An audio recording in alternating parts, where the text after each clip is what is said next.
भारत का first world war, second world war में बड़ा योगदान है अंग्रेजों को जिताने में। किनको जिताने में? अंग्रेजों जिताने में हमारा बहुत बड़ा योगदान था। इसलिए फर्स्ट वर्ल्ड वॉर में हमारे वे सैनिक जो अंग्रेजों की तरफ से लड़ते हुए शहीद हुए। किसकी तरफ से लड़ते हुए? लड़ते हुए युद्ध में क्या हो गए? शहीद। उनके सम्मान में, उनके ऑनर में दिल्ली में बनाया गया इंडिया गेट। कहते हैं भाई फर्स्ट वर्ल्ड वॉर में तो अंग्रेजों ने राजा की सेना बुलाई नहीं थी, लेकिन राजा ने अंग्रेजों को मैसेज किया, अरे यार तुम्हारी लड़ाई चल रही है, सेवा का मौका अवश्य दे। अंग्रेजों ने कहा आ जाओ, तो लड़ने के लिए चले गए यूरोप। यूरोप में चल रही थी लड़ाई, तो लड़ने भी कहां चले गए? यूरोप। वहां गए तो उन्होंने राजा को आ गए, थैंक यू राजा जी आ गए, वेलकम, बैठो राजा जी, आप तो यहाँ बैठ जाओ और सेना को लड़ने के लिए भेज दो। राजा ने कहा क्यों? मैं आया हूं सेना के साथ तो मैं भी लड़ने जाऊंगा? अंग्रेजों ने कहा नहीं, हमारे रिवाज अलग है। हमारे राजा और राजकुमार सेना के साथ आते हैं, सेना की ड्रेस पहन के आते हैं, पर लड़ने के लिए जाते वो यहाँ बैठे रहते। क्यों भाई? कहा अरे राजा की गोली लग जाए तो, लग जाए तो मर जाए, और क्या पीछे टावर खूब सारे हैं, और क्यों राजा बन जाएगा? अगर राजा, हमारे ये रिवाज नहीं होता, हमारे राजा खुद लड़ने के लिए जाता है। तो अंग्रेजों ने एकमात्र किसी राजा को छूट दी, वो राजा कौन था? अंग्रेजों ने कहा ठीक है जाके लड़ो। Ganga Singh first world war लड़ने के लिए गया। तो भाई आप किसके खिलाफ लड़े जाके? तो अंग्रेजों ने कहा टर्की के खिलाफ लड़ो। किसके खिलाफ? जो देश है टर्की, आज तुर्की, तुर्की जिसको आप तुर्की कर लिया आजकल, तो इन्होंने नाम ही अपना ना, ये जो तुर्की देश है ये पहले बहुत बड़ा देश था। इसमें आता था सीरिया, लेबनान, जॉर्डन, इजराइल, फिलिस्तीन, सऊदी अरब, ईरान, इराक, ये सारा का सारा किस में आता था? तुर्की। ये मेडिटेरियन सी भूमध्य सागर के आसपास के देश हैं, ये सारे के सारे किस में आते थे? और तुर्की का जो राजा था वो कहता मैं खलीफा हूं। मैं क्या हूं? मैं इन सारे मुसलमान जितने भी देश है इन सब का नेता हूं, और मैं इनका क्या हूं? खलीफा। अच्छा ये बाकी जो मुसलमान देश थे ये भी बेचारे उससे परेशान थे, क्या खलीफा परेशान करता रहता है हमें, है ना? ये भी उस राजा से परेशान थे, अंग्रेज भी उससे परेशान थे। तो अंग्रेजों ने गंगा सिंह को भेजा कि जाओ और तुम किसकी सेना से जाके लड़ो? तुर्की। किसकी सेना से? तुर्की को भाई साहब सेना ने 10 युद्ध रहे। कितने युद्ध रहे? आज जो इतना सा तुर्की दिखता ना, तुर्की, ये बनाने वाला बीकानेर का राजा ही था। पहले तुर्की इतना बड़ा था, फिर का तुम्हारा नाम है तुर्की तो इतने से होना चाहिए तुर्की, ज्यादा बड़े होने। तो फर्स्ट वर्ल्ड वॉर में खूब भाग लिया था। फर्स्ट वर्ल्ड वॉर जैसे ही समाप्त हुआ, वर्ल्ड वॉर में लड़ने वाले 5 देश थे वास्तव में। जिन लोगों ने लड़ाई शुरू की थी वो ये 5 देश थे। मत दिमाग लगाओ, नसें फट के बाहर आ जाएगी, क्योंकि तुम्हें एक जर्मनी नाम पता है।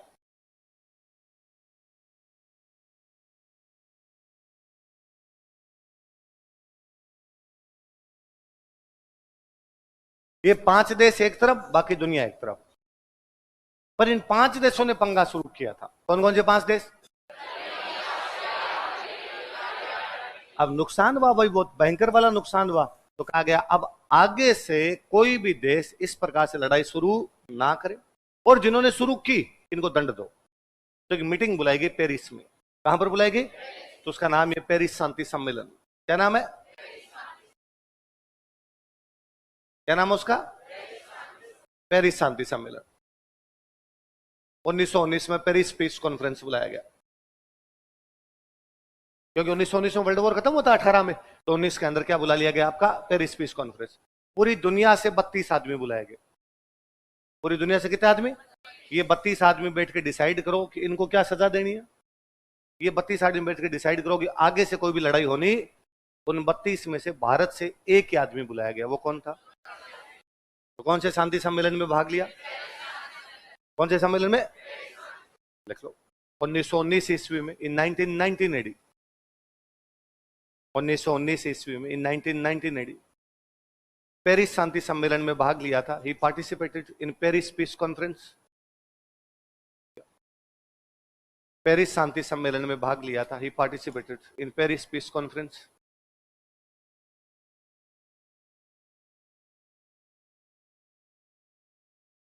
अच्छा एक बच्ची जो भी बाहर गई उसका बैग पड़ा होगा यहाँ पे, दे दो उसको, तबीयत खराब हो, घर छोड़ना उसको। 1919 ईस्वी में पेरिस शांति सम्मेलन में भाग लिया था। In 1919 he participated in Paris peace conference. कौन से सम्मेलन में भाग लिया था? पेरिस। कितने दुनिया के कितने लोग आए थे? उनमें भारत से कौन गया? वो बड़े बड़े लोग आए भाई साहब, 32 बड़े बड़े, जिनमें एक कभी आपने नाम, आप आगे आप नाम सुनोगे, आप पढ़ोगे, पबेड होगी ना आप, पबेड हुई।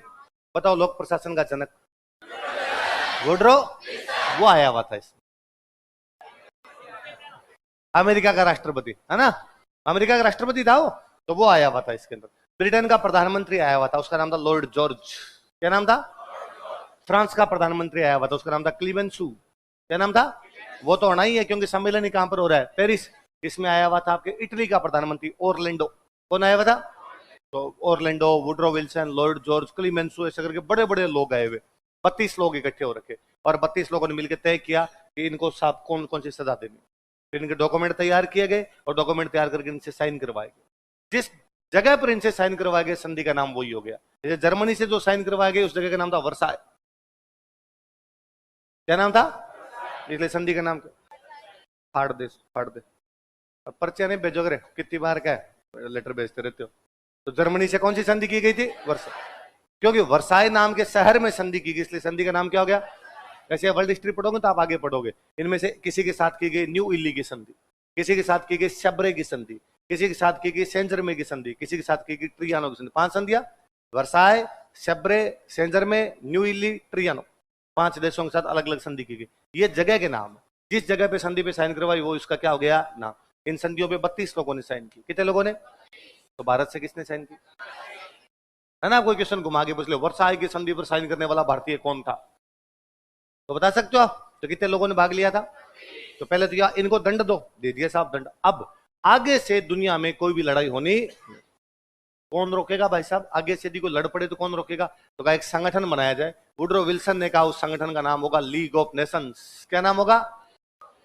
क्या नाम होगा बताओ देखिए। लीग ऑफ नेशंस बोलो। नेशंस का लीग। हिंदी में उसको क्या बोलते थे? क्या बोलते थे? ये फेल हो गया था, इसलिए अब क्या बना रखा हमने? संयुक्त राष्ट्र संघ, यूनाइटेड नेशंस बना रखा हमने। पहले इसका नाम क्या था? फर्स्ट वर्ल्ड वॉर के बाद क्या बनाया गया? सेकंड वर्ल्ड वॉर के बाद, पल्ले पड़ की बात। अब जब राष्ट्र संघ बना तो क्या इसके मेंबर कौन कौन होंगे? लिखाओ भाई, नाम लिखाओ, आओ सब गए भाई लिखे। किसी ने कहा लिख लो भाई जापान का लिख लो, देखो भाई जर्मनी का लिख लो। अंग्रेजों को लगा भारत का नाम भी इसमें लिखवाना चाहिए। अंग्रेजों का जब भारत में राज हुआ करता तो इंग्लैंड में एक मंत्री बनता था जो भारत के मामले संभालता। कहां बनता? मामले कहां के संभालता? उसको बोलते भारत मंत्री। क्या बोलते? तो भारत मंत्री उन दिनों में जो अपना हुआ करता उसका नाम था मॉन्टेग्यू। क्या नाम था? कभी छोटे क्लास में पढ़ाओ मॉन्टेग्यू, चम्सफोर्ड, सुधार, ऐसा नाम सुना कभी? तो मॉन्टेग्यू भारत मंत्री है। मॉन्टेग्यू कौन है? कहां रहता है? इंग्लैंड में। और क्या देखता है वहां पर? आप यूं मान लीजिए कि जैसे मान लो भारत आज श्रीलंका पर कब्जा कर ले तो अपने को एक श्रीलंका मंत्री बनाना पड़ेगा। भूटान पे कब्जा कर ले तो भूटान मंत्री, और नेपाल पे कब्जा कर ले तो। ऐसे इंग्लैंड की सरकार में खूब सारे मंत्री होते हैं, भारत मंत्री, श्रीलंका मंत्री, बर्मा मंत्री, युगांडा मंत्री, रवांडा मंत्री, तवांडा मंत्री, ऐसे खूब सारे उनके हुआ करते थे। तो वैसे वैसे यहाँ पर हुआ करता अपना भारत मंत्री हुआ करता। भारत मंत्री कौन था? तो अंग्रेजों ने मॉन्टेग्यू को कहा कि मॉन्टेग्यू जाओ और भारत का नाम किस में लिखो। तब भारत को बोलते ब्रिटिश इंडिया। क्या बोलते? मॉन्टेग्यू गया, मॉन्टेग्यू ने जाके वुड्रो विल्सन को कहा वुड्रो विल्सन नाम लिखो एक। किसका? उसने कहा ब्रिटिश इंडिया। ये कहां पड़ता है? उसने कहा ये एशिया में। हमने तो नहीं सुना कि सर एक्चुअली वो हमारी कॉलोनी है। अंग्रेज जहां पर कब्जा करते उनको क्या बोला करते? कॉलोनी। तो हमारी कॉलोनी है, पुराना देश है सर, बहुत बड़ा देश है, कॉलोनी हमसे तो बड़ी है। हम छोटे यार कॉलोनी इंग्लैंड से तो बड़े हो रखे, तो हमसे तो बड़ी है सर। और सर उनका नाम लिखो। वुड्रो विल्सन का बकवास बंद करो, कॉलोनियों के नाम मैं नहीं लिख रहा। कोई देश नहीं, ऐसा कोई देश ही नहीं इंडिया नाम का, किस नाम का नाम लिखा जाए? तो भाई भगा दिया। मॉन्टेग्यू की बात उसने मानी, मॉन्टेग्यू वापस होटल में आ गया। मॉन्टेग्यू होटल में आके गंगा सिंह मिले। गंगा सिंह से पूछा, गंगा सिंह ने मॉन्टेग्यू से पूछा, वो मॉन्टेग्यू क्या हुआ? मॉन्टेग्यू ने कहा यार बेइज्जती करती उन लोगों और नाम ही नहीं लिख रहे यार, वो कर इंडिया नाम का कोई देश ही नहीं। गंगा सिंह ने कहा मैं ट्राई करके देखूं। मॉन्टेग्यू ने कहा ठीक है, कल तू बेइज्जती करा ले, आज मैंने कराई थी, कल को तू देख ले। मॉन्टेग्यू अपनी डायरी में लिखता है अगले दिन गंगा सिंह गया, मुझे नहीं पता उसने क्या बात की, पर 1 मिनट के बाद वो अपना पेन निकालकर वहां पर साइन कर रहा था। 1 मिनट में इंडिया का नाम लिख दिया गया था। मैंने देखा कि साइन करने के बाद उसने फ्रांस के प्रधानमंत्री क्लीमेंसू से हाथ मिलाया। क्लीमेंसू को कहा जाता है राजनीति का चीता। उस समय दुनिया में राजनीति में सबसे इंटेलिजेंट कोई आदमी था तो वो कौन था? क्लीमेंसू था। कि उसने साइन करने के बाद क्लीमेंसू से हाथ मिलाया और कई देर तक हाथ पकड़ के खड़े रहे, दोनों हैंडशेक करते रहे। पता नहीं उसने क्लीमेंसू से क्या बात की। अगले दिन जब मैं मेरे होटल के कमरे में उठा तो उठने के बाद मुझे लगा गंगा सिंह से मिलना चाहिए। मैं उसके रूम में गया तो मुझे पता चला कि गंगा सिंह आज सुबह सुबह जल्दी पेरिस के जंगलों में चीते का शिकार करने के लिए गया और उसके साथ में क्लीमेंसू है। उसके साथ में कौन है? तो उसने कलीमंसूर हाथ मिलाते हुए कहा था, शिकार सिखा दूंगा, साइन करवा दे इधर। तो उस राष्ट्र संघ की लिस्ट में भी भारत का कोई नाम लिखवाने वाला आदमी था तो कौन था? पूरी दुनिया के कितने लोग थे? उन 32 लोगों की मूर्तियां ब्रिटेन में लगाई हुई है। कितनी मूर्तियां लगाई हुई है? 32। एक म्यूजियम है, उस म्यूजियम का नाम वॉर म्यूजियम। क्या नाम है? वॉर के बाद जो म्यूजियम बना, नाम क्या हो गया? तो वहां पर ऐसे रखा हुआ है कि जैसे मान लो वॉर में कोई टैंक काम आया, टैंक रख दिया, है ना। वॉर में जो जो जनरल वगैरह मरे थे उनकी तस्वीरें लगा दी। वॉर में कोई फोटोग्राफ्स जो लिए गए थे वो लगा दिए गए। जो जो उस युद्ध की यादें हैं वो रखी गई, ताकि आने वाली पीढ़ियों को पता चले कि युद्ध करने भयानक हालत होती। देखो शहर के शहर बर्बाद हो गए इसके अंदर। तो वहां पर उन 32 लोगों की भी मूर्तियां जिन्होंने पेरिस शांति सम्मेलन में भाग लिया था। उन 32 में से 31 लोग नेता थे। एक लोग कौन थे भाई? वुडरो विल्सन, क्लीमेंस, ये कौन है? प्रधानमंत्री, राष्ट्रपति, सब नेता थे। एक राजा गया हुआ है। राजा कौन गया हुआ है? तो 32 में 31 लोगों की जो मूर्तियां, उन मूर्तियों में काले कोट पैंट है। काले कोट पैंट, भाई नेताओं की ड्रेस काला कोट पैंट, काले कोट पैंट है। एक आदमी इसने फौजी ड्रेस पहन रखी है, क्योंकि युद्ध में भी तो भाग लिया था। और सिर पे बांध रखा है साफा। क्या बांध रखा है? कि आने वाला हर आदमी पूछता है ये आदमी कौन है, इसकी ड्रेस अलग है। और उसको म्यूजियम वाले बताते हैं कि ये बीकानेर का राजा गंगा सिंह। तो उसने फौजियों के कपड़े क्यों पहन रखे? कि हाँ, इसने अपनी सेना के साथ युद्ध में भी भाग लिया था। तो युद्ध में भाग लेने वाला शांति सम्मेलन में कैसे आ गया? क्योंकि युद्ध में भाग लेते हैं सैनिक, सेनापति, शांति सम्मेलन भाग लेते हैं नेता। आप कभी नॉर्मल सुनना कि भारत पाकिस्तान के बीच युद्ध हुआ 1971 में। कब हुआ? 1971। कि भारत के सेनाध्यक्ष कौन थे? कि सैम मानेकशॉ। कौन थे? अरे सैम का नाम नहीं सुना आपने? सैम पर मूवी आ रही है विक्की कौशल की अभी, सैम बहादुर। कौन सी मूवी आ रही है? एक एक आदमी देख के आएगा। एक भी ऐसा नहीं होना तो सैम बहादुर की मूवी देख के आपके पास मूवी देखने किसी के पास टिकट के रुपए में मैं दे दूंगा। लेकिन सैम यार भारत का सेनाध्यक्ष था, इतने बड़े सेनाध्यक्ष हुए थे, उनकी मूवी तो एक एक आदमी को देखनी।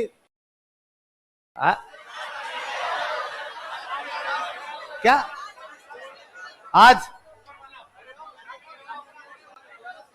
आज ही बुक करवा ले, साथ चलेंगे अपने अपने जोड़ों से। साथ में नहीं भाई साहब, कोई प्राइवेसी नाम की चीज है। कौन कहां बैठ रहा है तुम्हारे हिसाब से बैठना यार, ऐसे साथ वाले। ये कोई स्कूल का पिकनिक थोड़ी, 6ठी क्लास के बच्चे कि सब मेरे पीछे पीछे आएंगे। कौन है वो? कोई इधर कौन चला गया? नहीं, लाइन में जाओ। जा सिमरन, इसमें कोई कंट्रोल करने की आवश्यकता। तो सेम से, अब तो देखो 1971 में हमारे थल सेनाध्यक्ष कौन थे? सेम। तो युद्ध किसने लड़ा? सेम। लेकिन 72 में शिमला समझौता हुआ। 72 में क्या हुआ? हम कहते इंदिरा गांधी ने किया। किसने किया? ऑब्वियस सी बात है, समझौते नेता करते हैं, युद्ध सैनिक लड़ता है ना, दो अलग अलग चीज। पर एक आदमी जो युद्ध में भी था, समझौते में भी था, वो कौन है? तो भाई साहब इसकी ड्रेस फौजी ड्रेस इसलिए क्योंकि इसने युद्ध भी लड़ा था। बोले चलो ठीक है, पर ये सिर पे क्या इसके? अरे राजस्थान का बंदा है, राजस्थान का बंदा साफा बांध गया था, मतलब वो पेरिस में शांति सम्मेलन में बैठा है तो भी क्या बांध के बैठा है? कल से तुम लोग क्या बांध के हो? तुम कभी लंदन जाओ तो लंदन के वॉर म्यूजियम जाना। कौन से म्यूजियम जाना? वॉर म्यूजियम में कितनी मूर्तियां मिलेगी? 2 देखनी है आपने तो। ये तो वुडरो विल्सन, और एक जब पेरिस से वापस आ रहा था तो रोम रुका हुआ था, रोम में रुका था। कहां पे रुका हुआ था? तो वहां रोम से अंग्रेजों को एक लेटर लिख के भेजता है। इस लेटर का नाम ही क्या हो गया? रोम नोट। क्या नाम हो गया? रोम नोट। अंग्रेजों को लिख के भेजा, इसमें लिख के भेजा कि भारत को स्वशासन दिया जाए। भारत को क्या दिया जाए?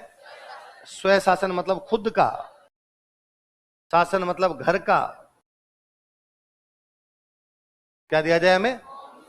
हमें घर में शासन करने का अधिकार दिया जाए। भारत में राज कैसे होगा ये भारतीय डिसाइड करेंगे, अंग्रेज डिसाइड। कोई राजा इस प्रकार की मांग कर रहा था, और राजा कौन था? अब इतने में देश हो गया आजाद। सेकंड वर्ल्ड वॉर के बाद देश आजाद हो गया। देश आजाद हो गया तो जो पूरी की पूरी ऊंटों वाली सेना, क्या नाम है इस ऊंटों वाली सेना? ये इंडियन आर्मी में शामिल हो गई। किसमें शामिल हो गई? बाहर राजाओं का जो भी मामला था वो सारा का सारा भारत के पास चला गया। तो राजाओं की सेना भी किसके पास चलेगी? भारत। इंडियन आर्मी ने कहा ऊंटों का क्या करें? तो कहा ऊंटों को तो भेजो घर, फौजियों को ले लो सेना में। अभी भी ये सेना इंडियन आर्मी में, और इंडियन आर्मी में जब ये गई तो इसका नाम चेंज हो गया। इसका नाम हुआ 13 ग्रेनेडियर्स। क्या नाम हुआ? 13 ग्रेनेडियर्स। आज भी जो 13 ग्रेनेडियर है वो वास्तव में क्या है? गंगारेस। क्या है? गंगारेस। पर ऊंट वापस भेज दिए गए। 1965 में भारत और पाकिस्तान के बीच युद्ध होता है। किसके बीच युद्ध होता है? कब? जैसलमेर वाले फ्रंट पे। कौन से फ्रंट पे? और तब भारतीय सेना को समझ में आया कि यहाँ न तो चल सकती है गाड़ियां, ना चल सकते हैं घोड़े, यहाँ क्या चलेंगे? इसलिए 1965 के बाद हमने एक नई सेना बनाई, बीएसएफ। क्या बनाई? Border security force. क्या बनाई हमने? सीमा सुरक्षा बल। क्या बनाया? उनको हमने ऊंट दिए। तो बीएसएफ वाले जो सैनिक होते हैं वो क्या रखते हैं अपने पास? ऊंट। ऊंट पे चलते हैं भाई, इस बॉर्डर पे चल ही उठ सकता है। तो जब ये सेना बनाएगी तो किसी ने कहा भाई साहब तुम तो आज बना रहे हो ऊंटों की सेना, यहाँ के राजा ने तो कई साल पहले ही बना ली। कहाँ के राजा ने? बीकानेर के राजा। इसलिए बीएसएफ में एक टुकड़ी का नाम है बीकानेर कैमल कॉप्स। क्या नाम रखा गया? गंगा रिसाला था, बीकानेर कैमल कॉप्स ही था, वो बीकानेर के ऊंटों की सेना थी। वैसा वैसा इंडियन आर्मी में भी एक सेना का नाम क्या रख दिया जाए? और इन वर्ल्ड वॉर में, अब केवल ये तो हम बीकानेर का इतिहास पढ़ रहे हैं इसलिए बीकानेर की बात कर रहे हैं, अपने भारत के सारे राजाओं की सेना गई थी। भारत का first world war, second world war में बड़ा योगदान है अंग्रेजों को जिताने में। किनको जिताने में? अंग्रेजों जिताने में हमारा बहुत बड़ा योगदान था। इसलिए फर्स्ट वर्ल्ड वॉर में हमारे वे सैनिक जो अंग्रेजों की तरफ से लड़ते हुए शहीद हुए। किसकी तरफ से लड़ते हुए? लड़ते हुए युद्ध में क्या हो गए? शहीद। उनके सम्मान में, उनके ऑनर में दिल्ली में बनाया गया इंडिया गेट। दिल्ली में क्या बनाया गया? तो दिल्ली का इंडिया गेट कभी आप देखने जाएंगे उस पर खूब सारे नाम लिखे हुए हैं। नायक, लांस नायक, सूबेदार, हवलदार, मेजर, कैप्टन, वो सारे के सारे इंडियन सोल्जर है जो फर्स्ट वर्ल्ड वॉर में लड़ते हुए काम आ गए। आई बात समझ में? तो वर्ल्ड वॉर में हम किसकी तरफ से लड़ने के लिए गए? किसकी तरफ से? भागदा गांधी जी ने, तिलक ने गांव गांव में घूम घूम के कहा था हमें अंग्रेजों का साथ देना चाहिए। किसने घूम घूम के बात कही थी? गांधी जी और तिलक ने कहा था हमें किसका साथ देना चाहिए। गांधी जी का पूरा स्टेटमेंट है कि कई बार बात यह नहीं होती है कि सही कौन और गलत कौन है, या अच्छा कौन है और बुरा कौन। कई बार बात यह होती है कि कम बुरा कौन और अधिक बुरा। जर्मनी अधिक बुरा है, अंग्रेज कम बुरे हैं, इसलिए हमें अंग्रेजों का तन मन धन से साथ देना। इसलिए अंग्रेजों ने गांधी जी को मेडल दिया था, कैसर हिंद। क्या मेडल दिया था? तो हमारी सेना भी भाग लेने के लिए गई थी। तो ऐसे ही जब हमारी सेना भाग लेने के लिए गई हुई थी, इंडिया की सेना अंग्रेजों की तरफ से भाग लेने के लिए गई थी, तो इजराइल में अब एक शहर पड़ता है, उस शहर का नाम है हाइफा। क्या नाम है? हाइफा नाम का एक शहर पड़ता है। कहां पड़ता है हाइफा नाम का शहर? और इस पे कब्जा कर लिया जर्मनी और टर्की। किसने कब्जा कर लिया? जर्मनी और टर्की ने कब्जा कर लिया। अंग्रेजों को कब्जा छुड़वाना है, इसलिए अंग्रेजों ने भारत के 3 राजाओं को कहा कि जाओ और जाके हाइफा छुड़वाओ। मैसूर, हैदराबाद, जोधपुर। कहां के राजाओं को? मैसूर, हैदराबाद। कहां के? कि जाओ और जाके कौन सा शहर खाली करवाओ? हाइफा वाला शहर खाली करो। अब इजराइल के अंदर आता है हाइफा शहर, ये जाके खाली करवाओ। भाई तीनों राजाओं की सेना गई। अब पहले कौन लड़ेगा, बाद में कौन लड़ेगा? तो अंग्रेजों ने हैदराबाद का स्टैंड बाय, तुम एक बार पीछे खड़े हो जाओ, पहले हम 2 भेजेंगे, जोधपुर और मैसूर। ये दोनों जीत गए तो ठीक है, वरना तुम्हें उतारा जाएगा। हैदराबाद पीछे खड़ा हो गया, आगे कौन जाएंगे? जोधपुर और मैसूर। इनमें हरावल में कौन जाएगा, चंदावल में कौन जाएगा? तो हरावल में जाएगा जोधपुर। कौन जाएगा? पीछे कौन रहेगा? मैसूर। भाई साहब अकेले जोधपुर ने कूट दिया था टर्की और जर्मनी को। और जो टर्की और जर्मनी के पास में थी तोपें, टर्की और जर्मनी के पास थे टैंक, इनके पास में थी तलवारें, भालेर, बंदूक। उसके बावजूद जोधपुर वाले जीत गए थे और हाइफा पे कब्जा कर लिया था। जब हाइफा पे कब्जा हो गया, अंग्रेज बड़े राजी। तो अंग्रेजों ने कितने राजाओं की सेना भेजी? 3, जोधपुर, मैसूर। इसलिए दिल्ली में सर्किल बनाया गया, 3 मूर्ति सर्किल। कौन सा सर्किल बनाया गया? अंग्रेजों ने 3 मूर्तियां लगाई। एक सैनिक खड़ा है जोधपुर का, एक सैनिक खड़ा हैदराबाद, एक सैनिक खड़ा मैसूर। 3 मूर्तियां लगी, इसलिए सर्किल का नाम क्या हुआ? हम इस बात को भूल गए क्योंकि हमारी हिस्ट्री पूरी की पूरी एंटी ब्रिटिशर्स है, और इन युद्धों में हम किसकी तरफ से भाग ले रहे थे? इसलिए हमारी हिस्ट्री में इन युद्धों का कोई भी नाम। 2019 में इस युद्ध को, 2019 में 18 में, शायद 2018 में इस युद्ध, हाइफा वाला युद्ध था, इसको 100 साल पूरे हो रहे थे। कितने साल पूरे हो रहे? इसलिए इजराइल ने हाइफा डे मनाया। इजराइल ने क्या मनाया? हाइफा। इजराइल में छुट्टी होती है उस दिन हाइफा डे की। इजराइल याद करता है किस प्रकार हमारे हाइफा के शहर को आजाद करवाने के लिए भारत की सेना आई थी। हाइफा डे मनाया। इजराइल का प्रधानमंत्री बेंजामिन नेतन्याहू, वो अपने इंडिया आया हुआ, उसने भाई को कहा कि भाई ये जोधपुर कहां पड़ता है? तो भाई ने कहा क्यों, कोई कचौरी, समोसे, मिर्ची बड़े क्या मंगवाने? साफा मंगवा दूं? साफा, मैं जो साफा बांधता हूँ ये जोधपुर से मंगवा था। उसने कहा नहीं, हम एक प्रोग्राम कर रहे हैं, उसमें हम जोधपुर के लोगों को बुलाना चाहते हैं। क्या प्रोग्राम कर रहे हो? हम हाइफा डे मना रहे हैं। तो जोधपुर वालों को क्या लेना देना है? हाइफा को आजादी जोधपुर वालों ने करवाया था। तो भाई को पता चला, भाई शाम को वहां पे गए, तीन मूर्ति सर्किल का नाम बदल के किया हाइफा सर्किल। दिल्ली में तीन मूर्ति सर्किल है, उसका फिर पूरा नाम किया गया तीन मूर्ति हाइफा सर्किल। क्या किया गया? ताकि याद तो रहे कि तीन मूर्ति सर्किल कौन से युद्ध की वजह से बनाया गया था? हाइफा। और इजराइल ने उस साल बाकायदा डाक टिकट जारी किए, जिन डाक टिकट पे एक तरफ लिखा था आर्मी ऑफ जोधपुर, एक तरफ लिखा हुआ था हाइफा, बैटल ऑफ हाइफा। कि हाइफा का युद्ध हमें कौन सी सेना जीता के गई थी? तो इन दोनों वर्ल्ड वॉर में अपनी खूब सारी सेना भाग लेने के लिए गई थी। फर्स्ट वर्ल्ड वॉर में भी गई थी, और जब फर्स्ट वर्ल्ड वॉर में हमारी सेना वापस भाग लेके, इंडियन आर्मी भाग लेके, राजाओं की सेना भाग लेके, अंग्रेज बड़े राजी हुए अंग्रेजों का, अरे राजाओं ने अपना साथ दिया, क्यों ना राजाओं का एक संगठन बनाया जाए। तो राजाओं का एक संगठन बनाया गया अंग्रेजों के द्वारा। उस संगठन का नाम था चैम्बर्स ऑफ प्रिंसेस। क्या नाम था? क्या है चैम्बर्स ऑफ प्रिंसेस? राजाओं का संघ। किसका संगठन है? प्रिंस का चैम्बर। प्रिंस मतलब राजा, राजकुमार, उनका एक चैम्बर बनाया जाए। कब बनाया गया? 1919, सॉरी 1921, वर्ल्ड वॉर के बाद बनाया 1921। बनाने वाला जो उनका गवर्नर जनरल था उसका नाम था चैम्सफोर्ड। क्या नाम था? तो कौन से गवर्नर जनरल ने बनाया उनके? Lord Chelmsford. किसने बनाया? लॉर्ड। क्या बनाया? चैम्बर ऑफ प्रिंसेस, राजाओं का संगठन। अब भारत में राजा थे 550। कितने राजा थे? 550 राजाओं का एक संगठन बना दिया। आज के बाद राजाओं को कोई भी दिक्कत हो, पहले अपनी मीटिंग कर लो, फिर अंग्रेजों को बता दो, हम तुम्हारी जो भी दिक्कत होगी उसको क्या कर देंगे? सॉल्व। अब ये जो 550 राजाओं का एक संगठन बना जिसका नाम क्या है? Chambers of princess. इसमें एक राजा को इसका मुखिया बनाना पड़ेगा, जिसको मुखिया बनाते उसको बोलते चांसलर। क्या बोला करते? पर इसका जो पहला चांसलर बनाया गया, देखो